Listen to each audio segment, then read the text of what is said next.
Welcome to Therapy, Tech, and Takeout. We're a therapist and an entrepreneur. We're curious about the intersection of mental health and technology, and we're really just trying to figure it all out and see where it's going to go. Absolutely.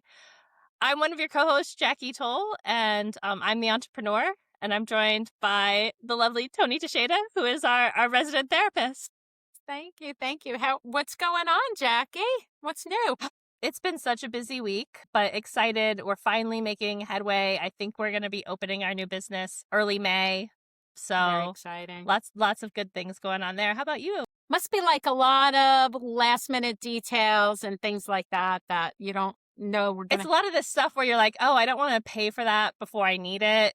And then like you need it all at the same time. It's that balance. But yeah, I think we've done a good mix. So it should hopefully kind of flow. And then once you get started, it's all the things that you didn't even know you needed to think about that come up, I'm sure. You're going to be running out of the gate. It's going to be really busy. It's going to be great. I hope you I can hope so. still fit in our tiny little podcast. I would not miss my time with you for anything, Toni. I think this is so awesome. I love this time with you. I do too. I really appreciate it. I appreciate you. Thank you. Yeah. How was your week? What's new with you?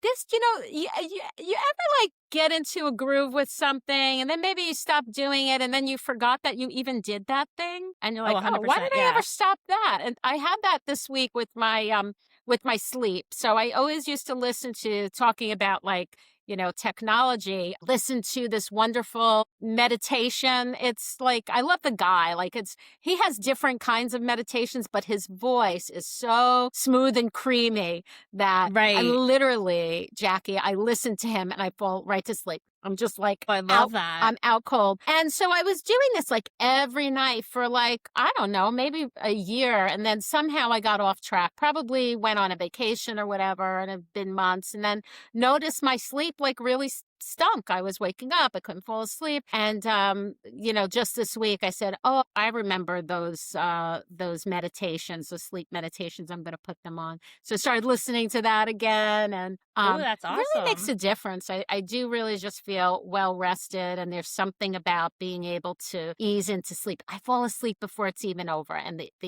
they're only like 10 minutes long, Oh, that's fantastic. I love that. So it's really cool. So I'm happy that I rediscovered that. And that's a really nice find. Yeah. Yeah, absolutely. Nothing like sleep is so important. And it's and when it's disrupted, it's like you don't notice it, but then like you do all of a sudden type thing. Yeah.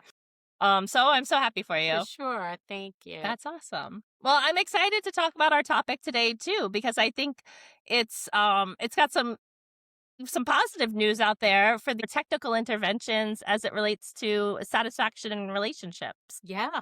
Yeah. Yay. Good news. It's a study from PubMed and it's titled, the effectiveness of digital interventions on relationship satisfaction among couples, a systematic review and meta-analysis. So we'll throw the link to this in the show notes, but it is long. I will warn folks ahead of time and very like, it's somewhat technical in the scientific side of it, but I thought that was pretty interesting, like how they picked the studies they used and how they weeded them out and all of that stuff. So, there's a lot of tables, so that literally takes up a lot of space on the page, and yeah, for sure, yeah. But basically, the results of their meta-analysis seem to find that there were areas where digital technology interventions for relationships, and I think they kind of classified it as both like educational and then like some quasi-therapeutic like types of CB, cognitive behavioral therapy sort of skill sets, but were helpful. It made me think how I feel like as a society we're pretty uneducated as it relates to communication and conflict. Do you share that feeling, Toni? Yeah, I do. We don't, first of all, we barely teach our children about their own feelings, about like how to communicate how we feel about stuff. So then you put two people together who don't know how to express how they feel or even are in tune with their body and sensations. Yeah. And then like everybody's feeling locked up. So of course there's going to be explosive conflict because we have a hard time knowing how to deal with our internal system. Yeah. So I think that's such Yeah, it's an interesting thing. And the other thing it reminded me too was how I was lucky in air quotes in a way. I had my kids really young, and I was actually still in school when I had my first son, and they put us through a parenting course, like an actual here's like a lot like and there were really useful skills in there, or like things that it was like you wouldn't necessarily intuitively think of. That I remember the one that sticks in my mind was like if you're overly stressed and like you're just like kind of feel yourself sort of spiraling, to just like put the baby in its car seat and just put the car seat in a safe place and walk away. Like and just get your and I was like, I used that a few times, and had I not been specifically taught that, like I don't think I would have thought to use it. So I definitely can see from my personal experience where some of this like skill acquisition stuff could help folks in a relationship for sure. Yeah, I think that a lot of couples therapy, it's important for skills to be practiced during the therapy, to be taught, to be made explicit, and to make that okay because, there's some shame around not knowing how to do this, not how, not Right. It's we feel like it's something we should know how to do, right? right, exactly. But it's not. It's not something that we know how to do. It does feel like it's important to know that Right. It's its you own skill. Yeah. and it can be learned. So if you don't have it, you can learn it, and that's what's great about this. Some of the apps and the digital applications they were using were very education based and skill Hmm. based. So they were really good learning tools. And what was interesting is they kind of separated out what was preventative versus what was helping kind of couples focus on an issue that they wanted to improve. And I Yeah. think that I love the preventative piece. So if you can imagine like learning all those skills so that those conflicts don't build up, that's Right. really great. I mean, think about young couples who are just getting started. 100%. I thought, how fortuitous to come across this at this sort of point in my life where my kids are at this stage of life, right? Like and knowing I didn't acquire a lot of these skills till they were older, so I don't know how much of it they saw being role modeled when they were young. So like something like this is like accessible, affordable, and super valuable to invest in your relationship, to learn those foundational skills to hopefully be better. I thought it was really sad, I guess, about the new findings they had around how ineffective it was for satisfaction for new parents. Hmm. And I wondered, is that just because it's just hard? Do you think? Or like, I mean, is there Yeah. really something to fix there? And this just isn't the methodology to fix it? Or is it just that it's hard and it's just going to be It's hard? it's hard. It's probably not a good methodology or intervention. It's not really kind of providing the intervention. For me, Jackie, the best thing I did was I found a mom support group when I had Mm-hmm. my first baby, and being around other new moms and being able to experience being a new mom with someone who was also sitting next to me breastfeeding their baby and maybe Yeah. having trouble doing that. We were parenting in time with each Yeah. other. It's a really great story because this group of women that I met, we met at uh, our like kind of local hospital and a breastfeeding support group, and our babies were all within a few weeks of each other. Aw. Just happened to be that way. And we stayed with each other for a year till they were a year, Oh, that's some of so us a little cool. bit beyond. And the hospital, actually, we told them about our story and we had a picture. We went to go take a picture together with the babies. We all dressed like in jeans and white t-shirts and we had the kids all Aw. dressed up. And they published like the article in their Wow, little cute. magazine. And I think that digital platforms are wonderful because they provide access to care for people. Mm-hmm. And I think that we can get to people who don't have other people around to do that. And it's great. And there's a place for that. We have to remember the human piece of being Yeah. able to interact with other people who were going through the same experiences as you, that we don't want to forget about that. Like, I think the Yeah. digital stuff is really great. It does provide the access, but also if that's not working, hey, there's other things that you can do.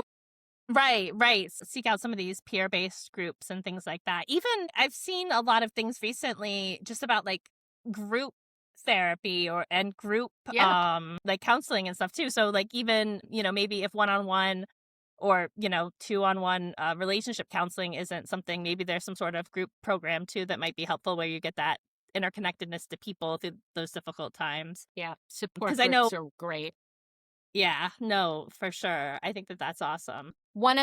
So one of the things that was interesting about, like, we can create the bridge here between the real world and kind of like the digital platforms was how some of these digital products have coaches. So you do have Yeah. the opportunity to have a live person. I don't know. Have you ever experienced that? Have you ever done anything where you had like kind of some kind of program with a coach? Yeah, I think, but I never successfully. Like I've tried it. I remember, like I tried it with Noom a long time ago, but it was all digital, and it wasn't like where you got on. It was just like texting with someone, Yeah. and I just didn't care. Like I didn't keep up with it. It wasn't that helpful for me. But I could see. I think that the two programs that they talked about in the article today, theirs were both like web sort of like it's like a person and you get on a webinar with a person for 20 or 30 minutes or something like that a few times. Yeah. And I could see that being more helpful, or Right. even just a call, something where you're actually like making that connection with Yeah. the person. Yeah. What was interesting is they talked about like there's more accountability and motivation when there's a coach, a human coach Yeah, I could involved. definitely see that for sure. Yeah. Like think about like working out and stuff. Like when you go and you work out and you have a trainer, like you're constantly evolving and constantly pushing, and you're looking for it. Hopefully you like the person. You're looking forward to seeing them too. Like there's a lot of those other components baked in. So like it's not just their knowledge being imparted to you, but it's also that like the social side of it that gets you excited to go and look forward to it. So I think that makes a lot of sense Yeah. if you have a coach that's really that you really resonate with. We like to But I be was kind of also shocked by reinforced. how short the sessions were too. Like the whole program was like 6 weeks or 6 to 8 weeks, I think, generally to take people. And like you got like if you chose the coaching, it came the one that I looked at came with like five, I think, 20 or 30-minute sessions. And with two people on one side of the conversation, that just feels like I don't know that I'd feel like I'd have enough time. But obviously they've worked it out that that seems to work for them. If you can get to the material, you kind of Yeah, leave the if you're chip. focused. Yeah.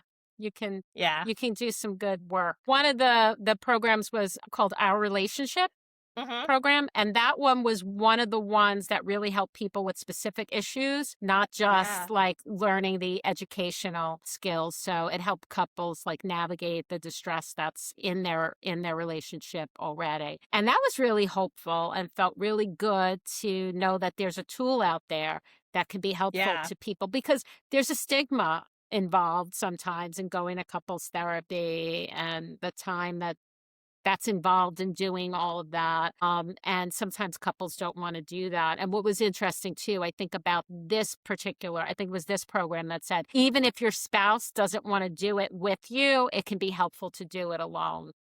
Yeah. Yeah. No, I thought that was really good too. And I know one of the biases that they identified in the study was that it was a lot of the tools are very heterosexual couple Yes. focused, but when I went on Our Relationship, it really did have like all the Yeah. the main iterations of relationships Yeah. that you could kind of be in. And I thought that that was really cool too, so that people could see, they weren't trying to put their relationship into a cookie cutter thing. It felt like a lot more sort of personalizable and things like that. And I also think there's something too, and I don't know if you share this perspective, but there's something nice to be able to say like, this is a 6 week program. Like sometimes when people go to therapy or even couples therapy, it's like you don't know how long it's going to take. You don't kind of know what the path is. Like there's something calming, I think, about being able to be like, well, here's the 8 topics and we can move through them.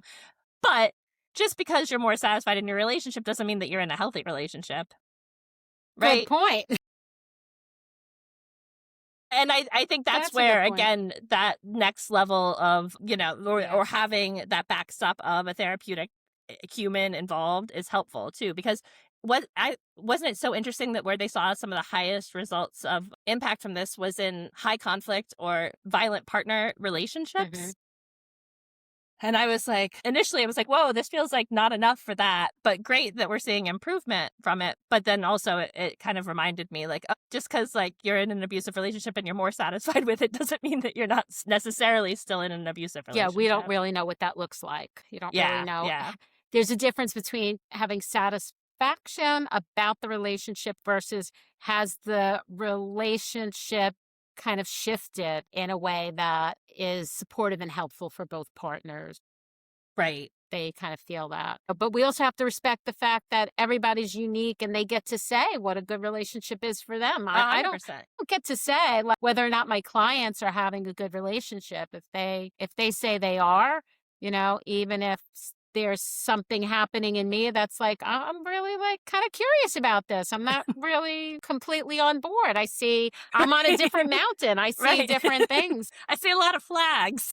Yeah, on your mountain over there, right? But really, who am I to say? So, we really have to work from that shame, that taking away that shame of how we show up for ourselves and in relationships, and be open, because that's where the change is going to happen. So for something that is not as healthy or equal, a partner in a relationship, making space and so people can kind of air that. Once you can get it out there, then you can do something with that. So who knows? They might be more satisfied because they went undercover more or kind of deeper into the depths of it.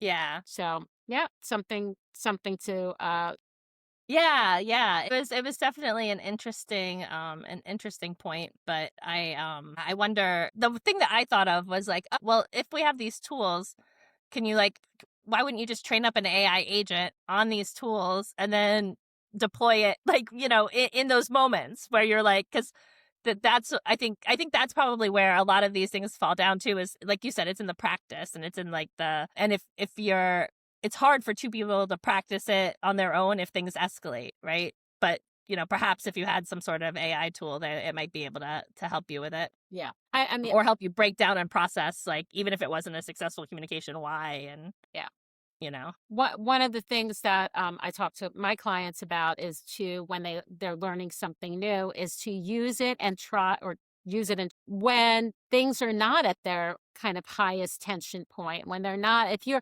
already having a panic attack, you're not going to remember that any tools exist, let alone try to use them. So I really believe in building that muscle memory of trying things out when things are calm, because then you're more likely to access them when you're feeling really activated or triggered. So with couples work, like, they have to be with each other, and they have to kind of use those tools even before they're getting heated. And some things aren't for when you get heated. They're about connection and intimacy. And those are the moments that help build the protection or the ability to deal with the hard stuff. So people are kind of front-ending. They're trying to fix the hard stuff, but really they need to go behind and create that connection and intimacy, which I thought was really interesting. And I'm dying to talk to you about this haptic device or app. Wow, Kissinger? The kissing. Yeah, Kissinger. Oh, gosh. Yeah. What'd you think about that? I didn't love it. But I get it. Amanda, can you explain to me exactly how you use this? Was it an app for your phone that it felt like it was like an app and a device, and that the phone measured your pressure and I guess, and then the device translated that to the person on the other side. And gave them a kiss. So basically, gave them that sensation that was like you giving them a kiss. You can remotely give somebody a kiss, which ended up being people found that really helpful and it improved their relationship, right? There was some data about that. So that, which seems kind of shocking, but also not, because it is that the body connection, right? Yeah. I think is something that well, we get when skin to skin contact, our bodies release the oxytocin, that love chemical. Yeah.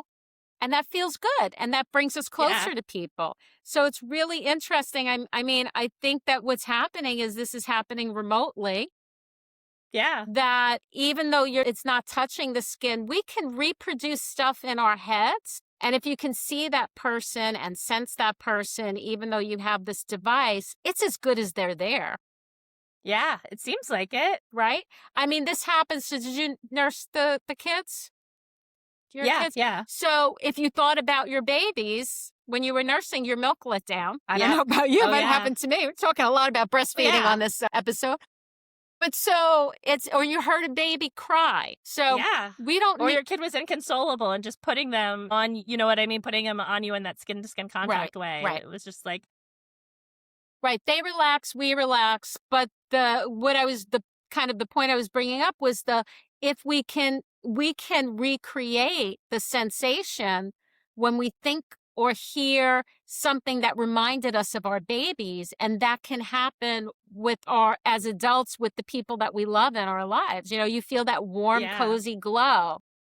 Oh, yeah. So using this device probably just elicits in the person who's receiving that, because think about it. It's like getting a happy text from someone. I love you. It's like Right? Yeah, I know. I was thinking, wouldn't it be nice if they made like a shawl version of this where you could get a hug? I think I'd want a hug from more people than a kiss. yeah. But There are like haptic devices like that, by the way. yeah. Oh, really? Oh, that's cool. Yeah, pressure blankets, weighted blankets, and things like that. Yeah. And I'm probably and you can give yourself a self hug. It Yep. actually works the same. There's It does data really that work. says, kind of giving yourself a hug too. But it's about, like, education on building intimacy in a relationship, because people, like, they throw themselves together and they think, Yeah, okay, you think it should happen, right? it should, Like it just people have been doing it since the beginning of time. Obviously, people know how to do it. Like I don't, you don't think of it as something you necessarily need to be educated in, but it's so critical, and it has massive implications outside of your romantic relationships as well, right? These skills are, widely applicable outside of intimate relationships as sure. well. It's about being vulnerable, taking a risk, a healthy risk that Yeah. can maybe give you a reward. Because if we don't take healthy risks, and that's what really intimacy is with your partner, it's taking a healthy risk, putting yourself there, and hoping and not knowing whether or not that's going to get met. Yeah. And that's the kind of model for life, to really have a successful, feel good opportunities in our own life, is really about, we step into that even if we don't know Yeah. what's Oh, going to I happen. love that. I love that definition of the intimacy because it makes a lot of sense. It resonates. Yeah. That vulnerability to put yourself there, and Yeah. and that muscle gets strengthened every time, Right. your partner shows up and shows you, oh, you can trust me and count on me. Yeah. And knowing, though, that if we're rejected, we can take care of our own hurt and pain. Yeah. We can That's take another care of really it. strong thing Yeah. too. Because For that's sure. also about, like, kind of the internal system, that we have our own back. It's nice for people to have that, but also to have that, we have to have that for ourselves. We have Yep. to be there and show Yep. up for ourselves. Yeah. Yeah. I always hated the things where it was like, I'm finding, I found my other half or whatever, because it makes you feel incomplete, like it's like I'm complete. And then I'm looking for somebody to like up the volume on my completeness, like celebrate it, make it louder, but like I'm not waiting for someone to fill it up or make it complete. That's right. I love that word, celebration. Yeah, it's like, I'm complete and my partner is someone that can celebrate me too, and I can celebrate. Yeah. That feels really good to think about that, instead of like, I need my other half. It's nice. Yeah. Yeah. You're whole I like already. it. You don't need another Right? half. Exactly. You are enough. It's so But true. it's nice to have those, it's not for everybody, but a lot of people choose to have romantic relationships as Right. part of, adult life. And it's something the vast majority of people experience. And it's important to practice those skill acquisitions, because also, like, I think that the number is 40% currently, like, of marriages end in divorce. Yes. Like, that's high. Mhm. Yeah, that shows us that there's definitely some disconnect, or Room- multiple ones. Room for improvement. Yeah, like areas to help, because I don't think most people go in expecting that they're going to be part of that statistic. No.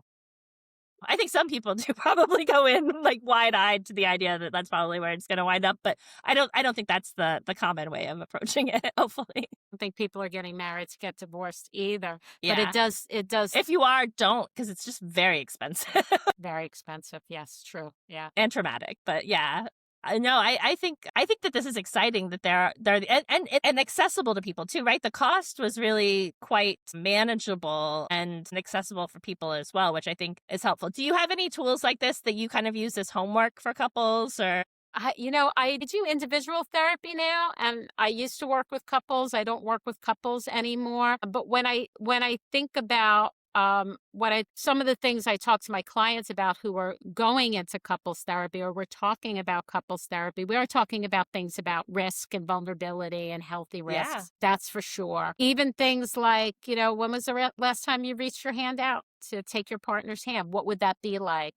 So doing some imaginal things about what would my relationship look like if what would it look like if my partner? What do I want my relationship to look like? That's another thing that I think could be confusing for people. Yeah. They think they might have that fairy tale kind of image of what a marriage looks like, and it's not really realistic. And they're using that as a threshold or a way to measure their own experience. And that's just going to make you feel like crap, right? Because Right. nobody's Nothing's going to gonna live live up up to to that. the, kind of the princess story. So to define it to like, not in a way that's like, kind of Get like in a clear in your box, just head of that clear. that Yeah. yeah. And to also understand like the relationships that last the longest, Jackie, there's research on this that couples say they were not in love with their partner the whole time. They Yeah. actually fell out of love. They fell in love. They were mad at each other. They hated the other person sometimes. They had high levels of conflict. The only difference between people who stay in relationships longer versus people who don't is their willingness and their capacity to hold that commitment even through the difficult times because of the knowledge that they knew that they could get back. So I mean there's a lot, it's Yeah. simple, but there's a lot there if you think about For how sure. much they're holding while they're having difficult times. Like they have to have awareness that I'm really not liking my partner now, but part of me still loves them, and I know if we just kind of keep together in step in time, it'll get there again. Yeah. And that's really what's important and turns out to be a pretty big key in like successful relationships. Makes sense. That's so interesting. 100% it makes sense. And like, I mean, it resonates with me, thinking back to my history and like, yeah, I mean, I think that is the expectation, back to your point about expectations, right? The expectation, if the expectation is this person is going to be my be all end all, like I'm so happy every day, like No, you're not going to be happy every God day. bless, I hope that happens for you, but like I don't think it happens. And it probably, yeah, and if it is happening, like maybe something else is off, or like who knows. But yeah, I think that there is, you have to know how to get through those difficult times, and you're 24/7, or I think the pandemic, they said, had a lot of negative Yeah, impact for people right. too. And because you're like on top of each other the whole time and not in the fun way. And so like it's just, they made people have a much more significant satisfaction in their relationship. Right. That was a tough time. People stepping on each other's toes, literally and Yeah. figuratively, and kind of stuck home with your partner. There's no way you could like someone 24/7 Right? for Yeah, two that feels years. super unreasonable. Yeah. It is. For sure. It is. Yeah. So, like, I think these things are a net good. What do you think, Yeah, I Tony? think they're Tools really like good. this? Like if we were doing like, like how many stars or how many thumbs up, I would really give them a thumbs up. I mean, with of course the caution that you can't expect a digital intervention to fix a relationship, but to take it for what it is, that there's an opportunity to learn more about yourself and your partner, that there's tools there that you can use, that you're also not alone. Look, here's something that was Yeah. developed because it wasn't you that needed it. It was like a lot of people that did. And also giving access to people who maybe can't afford to go to like when I think of couples therapy, I think of Gottman therapy, which is very Hmm. much about building from the ground up, like really creating that intimacy and working on that piece. May not be able to afford a therapist, who Yeah. does that kind of work, but they can have access to some of the tools. Right. And it's not just the therapist, right? It's the babysitter for the kids and the drive, and parking when you get there, and all of the things that kind of serve as barriers to entry Yeah. into getting that physical therapy. Is there a point where you would say to somebody who's using one of these tools, if it's not working, or is there something you would say, like, here's when I would maybe look to try a different solution or reach out to a therapist more directly? Yeah, if things are escalating, if there's an escalation of the conflict or there's potential violence or anything like that, I would say that would be an important time to reach out for help. Yeah, I think that makes sense. Get a person Well, on board, get a therapist on board. yeah, somebody to help you make sense of all this. I thought it was interesting in the article too. I think it was in the article, but it was something along the idea of like this is definitely really good for like tool and skill acquisition, but it's not necessarily good for pattern re-engineering or replacement. So like if you have like these really deeply, if you notice yourself or your partner going back to sort of deeply entrenched patterns of engagement, it might make sense to Yeah. seek some professional help then too. Some of the things that are getting played out in relationships, I'll do clinical speak, right? So some of the things that are Yeah. getting played out in relationships are about the there and them and the stuff that happened Yeah. to us earlier. And you both, when you're in a relationship, come into it with your stuff. And sometimes it gets triggered again. So when it's those kind of patterns, you really want to, you can work with them as a couple or individually, but that's work really for a therapist when you're noticing Yeah. the triggers. And oftentimes, you're not just triggered by your partner. Some of those things that are happening, you're triggered in other places by other people too. And that might tell you that it's something deeper that you might I want to like work that. on. And that's why I do somatic therapy, because it's about sensing or feeling and noticing, oh, that feels familiar. And it feels so familiar. It reminds me of when I was 6 years old or something like that. And it's a pattern that keeps happening. Yeah. Generalized to other situations. Yeah. I'm glad you brought that up. That's a really good point. That's a really good point. Awesome. So, kind of the moral then is, if it doesn't work, like, there's no shame about that. Like, if you try this stuff Right. and it doesn't work for you, do try something else? Yeah. Yep. Great. 100%. Great. That's Love this. fantastic. Well, thank you for covering this with me today, You're Toni. I welcome. think it's a super interesting topic. I'm excited to see where it goes. We'll put the links to the article and also the two different services that they spoke about specifically in the show notes for everybody. Please don't forget to like and subscribe so you can catch us in your feed every week. And we look forward to talking to you next week, where we are going to have another guest on and dive into a super interesting topic as Yes. well. Looking forward to that. Take care. Absolutely. All Thanks, right. Have a Jackie. wonderful You week. too. Bye. Bye bye.